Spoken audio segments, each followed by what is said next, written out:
Bonjour, je m'appelle Drebi Yelmina. Ici, je partage avec vous mon travail intitulé Protection contre les radiations des rayons cosmiques galactiques. Notre objectif est d'évaluer et développer des stratégies d'optimisation du matériau et de conception pour protéger les astronautes et l'équipage spatial contre les risques des rayons cosmiques galactiques. Mission de longue durée.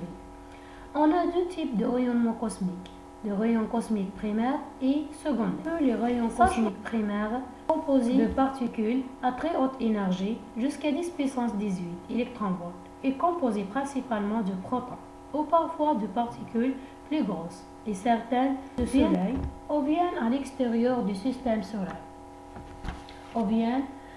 Et on a une incertitude pour les très hautes énergies. Pour le rayonnement secondaire, c'est ce que nous recevons réellement sur Terre, sous forme de photons, d'électrons, de neutrons. On a essayé d'étudier des matériaux de shielding possibles qui pourraient offrir une meilleure protection aux équipages spatiaux contre l'exposition de l'environnement du rayonnement galactique.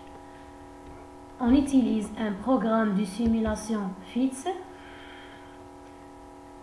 et on utilise seulement une source de protons parce que les rayons cosmiques sont composés de protons, 87%.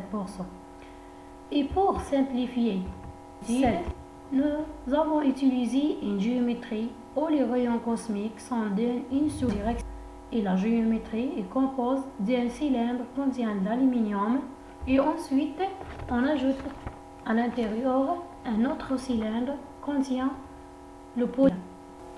Les cours présentent ici les résultats obtenus lorsque la matière shielding, c'est l'aluminium, avec des différentes épaisseurs. On a remarqué que le flux de protons ainsi que le flux de neutrons diminuent en augmentant l'épaisseur d'aluminium. On ajoute une couche de polyéthylène de différentes épaisseurs à une couche de 10 cm d'aluminium. Le flux du proton et des neutrons diminue lorsqu'on augmente l'épaisseur de poly. Donc, il est plus efficace d'utiliser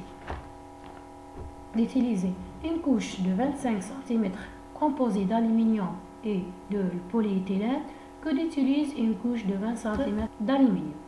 En conclusion, on trouve que le matériau de shielding composé d'aluminium et de polyéthylène a la possibilité d'arrêter les protons ainsi que les neutrons secondaires produits. Merci.